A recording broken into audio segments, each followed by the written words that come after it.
In the heart of ancient Rome, death was never merely an ending. It was theater. It was ritual. And, in time, it became the empire's favorite form of entertainment. Long before the Colosseum rose in marble grandeur, the origins of Rome's bloodlust began with something deceptively solemn: the funeral.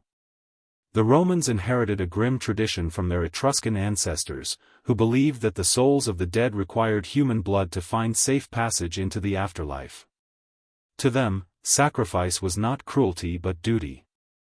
A man's death demanded another's. And so, what began as sacred mourning soon paved the way for the greatest machinery of organized killing the world had ever seen. The year was 264 BCE. In the Forum, the very center of civic life, 3 pairs of slaves were forced into combat before a silent and expectant crowd. They fought not for freedom, not for coin, but to honor the deceased father of a nobleman. The clash of steel echoed across the marble walls, the sand turning dark as blood spilled into the earth. By the end, the dead were avenged, or so it was believed, and the watching families claimed the favor of the spirits. But Rome is never content with simplicity. That single, brutal spectacle marked the birth of an institution that would last for nearly 7 centuries. What was meant as devotion to ancestors became something far darker, a stage where men became instruments of both awe and terror, where cruelty was sharpened into political power. The Romans called it munera, a word meaning duty or gift. The blood shed was considered an offering, a sacred nourishment to the spirits of the dead.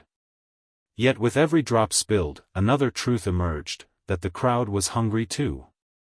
Hungry for violence, for the illusion of control, for the intoxicating sight of human suffering turned into ritualized performance. On that day in 264 BCE, the sand drank deeply. And with it, a new appetite was born, one that would swell to unimaginable proportions. Soon, gladiatorial combat would no longer be confined to funerals. It would leave behind its sacred roots and become Rome's defining spectacle. The crowd may have left the Forum believing they had honored the dead, but in truth, they had unleashed something that could never be contained. What began as mourning would evolve into a theater of death so vast, so relentless, that it would define the empire itself. Rome's blood-soaked future had begun. The Etruscans, Rome's shadowy ancestors, believed that the journey of the dead was never complete without blood. To them, the soul was restless until it drank from the crimson offering of the living. Funerals were not simply mourning but ritualized killing, where combat or sacrifice was staged to ensure that the departed would find safe passage into the underworld. Rome inherited this grim belief and, true to its nature, stripped it of its mystery and forged it into a weapon of power. What had been devotion became domination. The Romans gave it a name, munus, meaning duty or gift. But the gift was not flowers, nor prayers, nor incense. It was blood. The clash of steel and the scream of the dying became the coin with which families honored their ancestors. At first, the symbolism mattered. Each cut, each fall, each gasp of a gladiator's breath was believed to nourish the shades of the dead. It was piety through cruelty. Yet Rome was never a society to leave tradition untouched. As the Republic grew, swallowing cultures from Greece to Gaul, the games absorbed more than blood, they absorbed spectacle. From the Greeks came athletics, the artistry of competition. From the Celts came ritualistic combat, fierce and savage. Woven together, these influences transformed a solemn rite into a theater of violence. And the people hungered for more. What began as a sacred duty evolved into a public craving. No longer confined to the family tomb or the quiet shadows of the grave, the munera spilled into the Forum, into arenas, and into the hearts of the Roman people.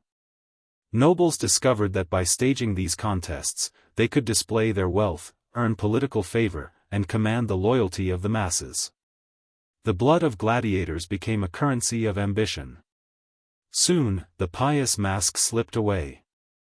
These were no longer offerings to the dead but investments in power, entertainment for thousands, and brutal affirmations of Rome's identity. Funerals became festivals. Mourning became madness. The transformation was complete. Rome had taken the sacred and made it profane. What was once meant to guide the departed into eternity now chained the living into cycles of cruelty. And with every scream that echoed across the sand, the city learned a dangerous truth: blood could enthrall as much as it could sanctify. The games were no longer about the spirits of the dead. They were about the living, about control, about ambition, about Rome itself. And once unleashed, the appetite for blood could never again be caged. By the twilight years of the Roman Republic, the sacred veil had long been torn away. The funeral games were no longer solemn offerings to the dead, nor even private family rites. They had become instruments of ambition, tools of power in a republic drowning in corruption and greed. The great families of Rome, locked in endless rivalries for influence, discovered that nothing captivated the people more than blood. Gladiatorial combat became the currency of politics, each slain man a coin spent in the marketplace of ambition. Senators and would-be consuls outdid one another in orchestrating spectacles so lavish, so brutal, that the line between devotion and debauchery vanished entirely. It was no longer enough to honor an ancestor with a simple pair of fighters. Entire arenas filled with combatants, chained prisoners, and exotic beasts imported from across the empire were unleashed to appease the crowd. Death was multiplied, magnified, and sold as proof of wealth and power. To Rome's elite, blood had become a language, and those who could spill it most extravagantly spoke loudest in the Republic's crumbling halls. The historian Pliny the Elder, himself witness to this decay, lamented that funerals had been corrupted by luxury and ambition. What once bound the living to their ancestors now bound them to a different master, the mob. The masses, fed and enthralled, gave their allegiance not to laws or virtue but to the man who could drown the sand in crimson. Imagine the Forum on such a day. The sun glaring off marble, the smell of sweat and iron heavy in the air, the crowd surging like a tide as gladiators clashed beneath them. A senator raises his hand in triumph, not for victory in battle or eloquence in debate, but for the blood he has paid to spill. Each death becomes his endorsement. Each scream, a vote. The sacred had become profane, and the Republic's soul was the price. Rome had discovered a truth both intoxicating and terrifying. Power was not built in the Senate chamber, nor earned on the battlefield. It was purchased with human lives, displayed in the sand for all to see. And once Rome learned to spend blood as currency, there was no path back. The games were no longer ritual. They were no longer remembrance. They were politics itself, sharpened on the edge of a gladiator's sword. By the 1st century BCE, the games had already transformed into instruments of power. But it was Julius Caesar who raised them to a scale Rome had never imagined. For Caesar, blood was not merely spectacle, it was theater, propaganda, and political warfare combined. In a single festival, hundreds, even thousands, of gladiators were summoned to fight. The clash of steel was no longer just the echo of family devotion, it was the drumbeat of imperial ambition. The Roman Forum and temporary wooden arenas overflowed with combatants brought from across the empire. Crowds surged into the streets, filling every corner of the city to witness a man who could command life and death on such a staggering scale. Caesar understood the psychology of Rome. He knew the people were restless, that bread alone would not satisfy them. They craved distraction, and he would give it to them in the form of carnage. Bread and circuses, the cynical formula Juvenal would later coin, was already taking shape under Caesar's hand. The poor were fed, the masses entertained, and in exchange, their loyalty was bought with blood spilled on the sand. The logistics of such games were terrifying. Gladiators were housed in massive barracks under guard, like armies waiting for war. Exotic beasts were dragged from Africa and Asia, lions, elephants, leopards, creatures whose deaths became symbols of Rome's dominion over the world. For days and nights, the city trembled with the roars of animals and the screams of men, each contest a reminder that Caesar's power reached beyond law, beyond tradition, beyond mercy. But the games were more than spectacle, they were statements. When Caesar unleashed wave after wave of combatants, he was declaring that no one could rival his wealth or his will. Senators who watched from the stands understood the message well. Their debates in the Curia meant little compared to the loyalty Caesar purchased in the arena. The people, blood-soaked and cheering, were his army before he ever crossed the Rubicon.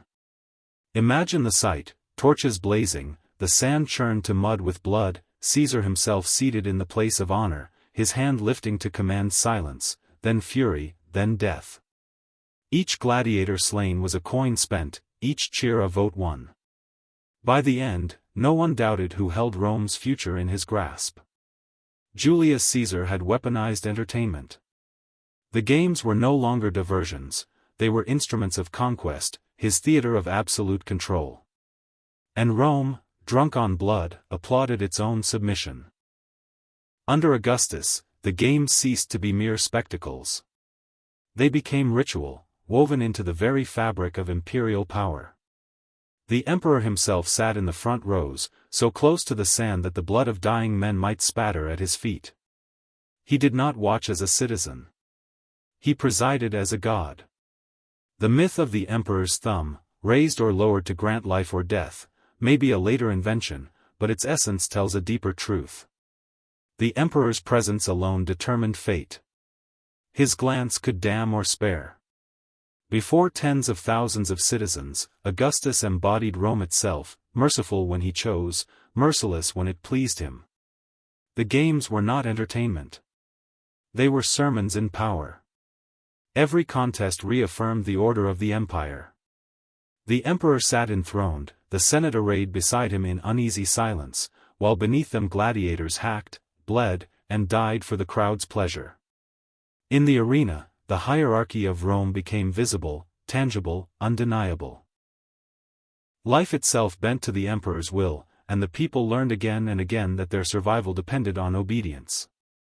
Around this machinery of death, an industry flourished. Gladiator schools, ludi, rose across the empire, fortified prisons disguised as training grounds. Here, men were purchased, branded, and broken. Trainers drilled them with ruthless precision. Doctors tended to their wounds not out of compassion, but to protect the investment. A skilled gladiator could fetch the price of a luxurious villa. They were not men, they were living property, flesh turned into commodity. Imagine the barracks at night, the clink of chains, the groans of the wounded, the whispered prayers of men who knew their futures ended in sand and steel. Each day they trained to kill, and each night they dreamed of dying. Yet the crowds demanded them, and the empire supplied them, a human tide flowing ceaselessly into the Colosseum's belly. The arena was theater in the truest sense. Choreographed violence where Rome itself played the starring role. The gladiators fought and fell, but the message was constant: only the emperor decides who lives, who dies, and who is remembered. The games bound the empire together through awe, fear, and blood. Under Augustus, the sand became sacred not to the gods of old, but to imperial authority. And as thousands roared, one man alone sat in judgment, his figure framed in torchlight, a living deity whose power was measured in the screams of the dying. Rome's appetite for blood was not satisfied with swords alone. The empire, ever hungry for spectacle, summoned the wild kingdom into its arenas. Lions, tigers, and bears, starved for days, were loosed upon helpless men bound in chains, stripped of any chance of escape. For the crowd, it was theater, horror and exhilaration fused into one. For the condemned, it was the end, delivered by fang and claw. These were not hunts in the wild. They were executions, staged with precision and cruelty. Prisoners of war, criminals, and slaves were dragged into the sand, tied to stakes or crosses, their cries echoing through the stone corridors. Then, with a signal, the gates clanged open, and beasts that had been denied food lunged forward. A lion's roar would silence tens of thousands, only for that silence to shatter into frenzy as blood sprayed into the torchlight. The ingenuity of Rome made these spectacles even more terrifying.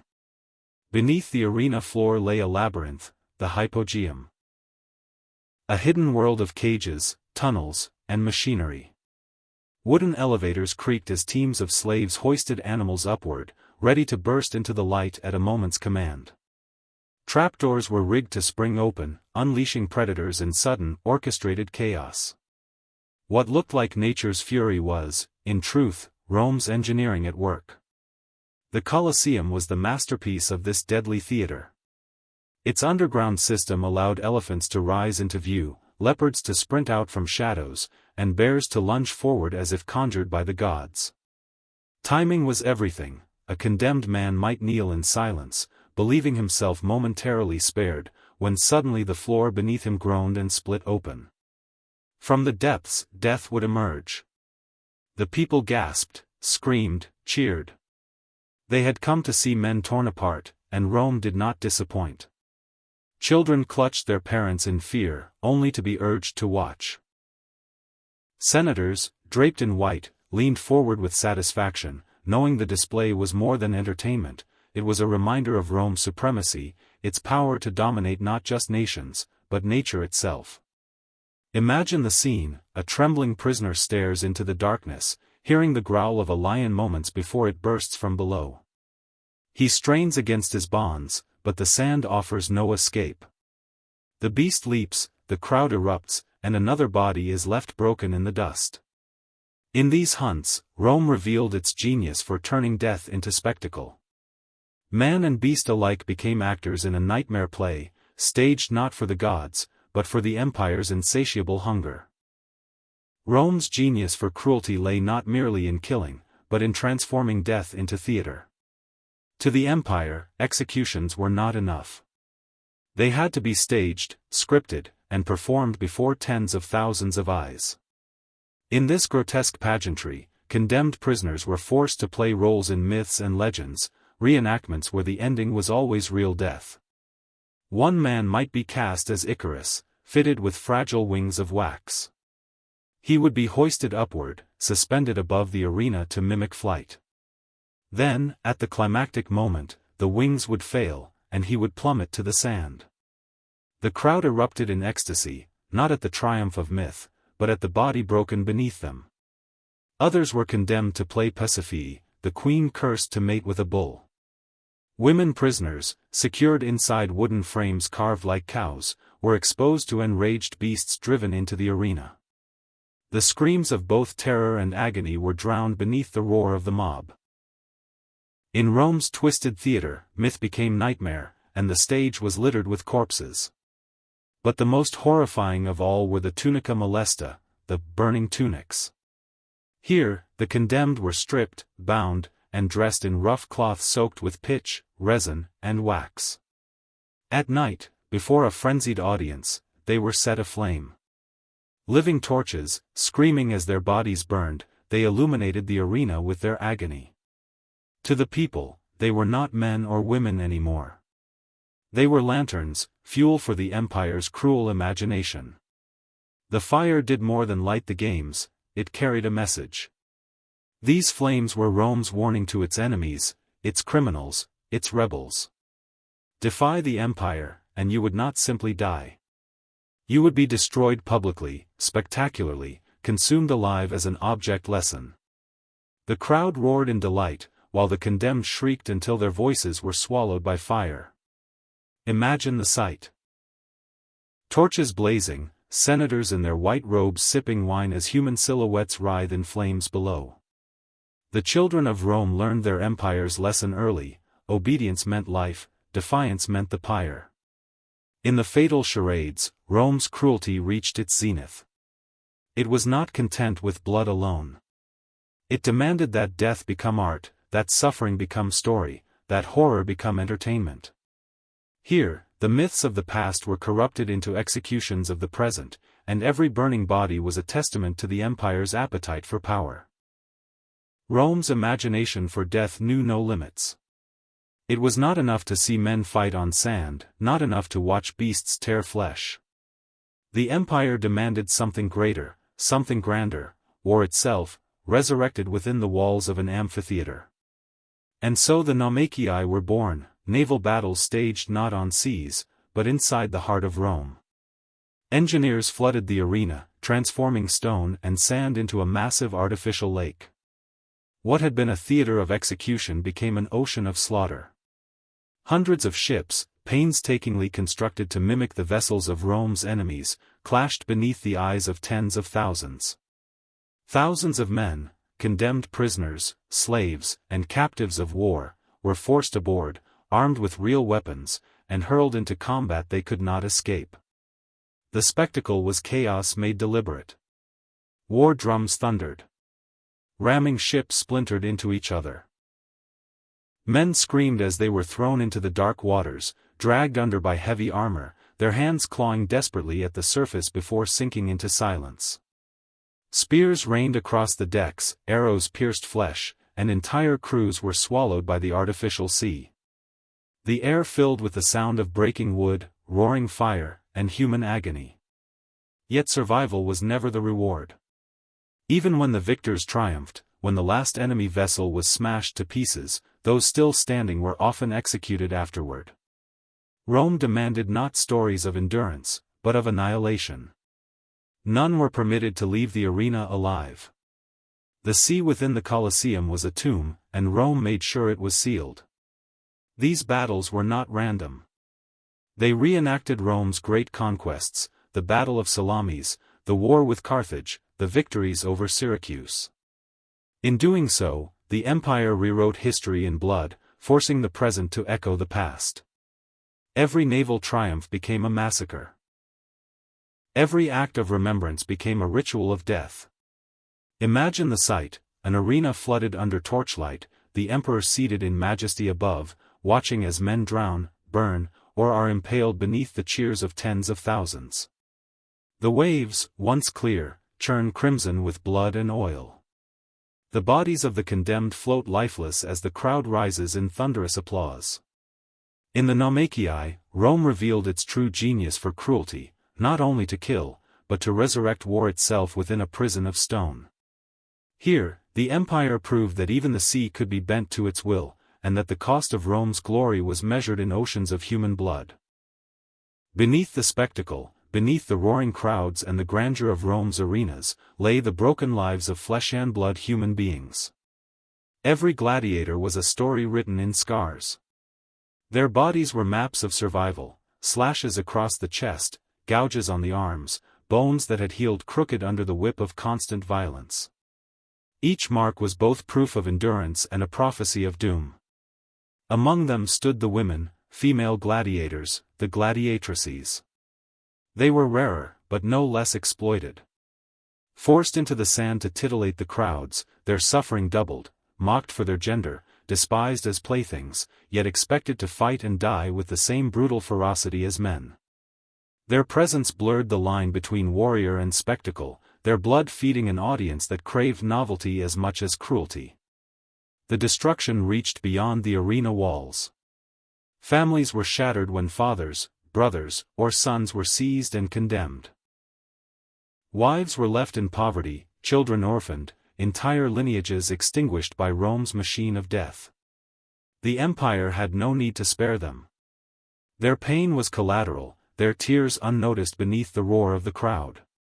Yet fragments of their voices survive, carved into tombstones, scratched into the plaster of barracks, whispered in graffiti across the walls of Rome. He fought bravely. She died young.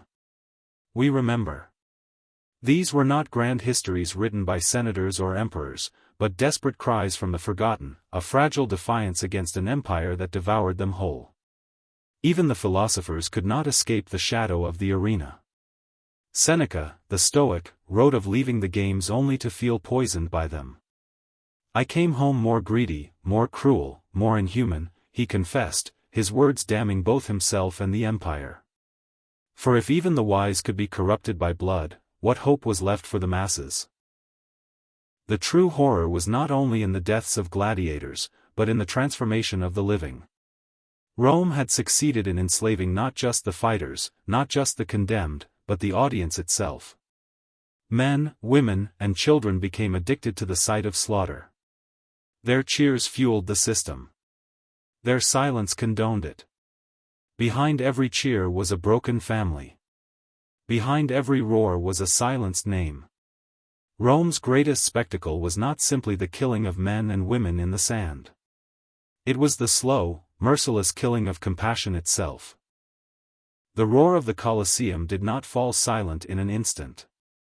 The death machine of Rome, which had consumed hundreds of thousands of lives, faded only slowly, strangled not by pity but by politics and faith. When Constantine turned to Christianity in the 4th century, the empire's relationship with blood began to shift.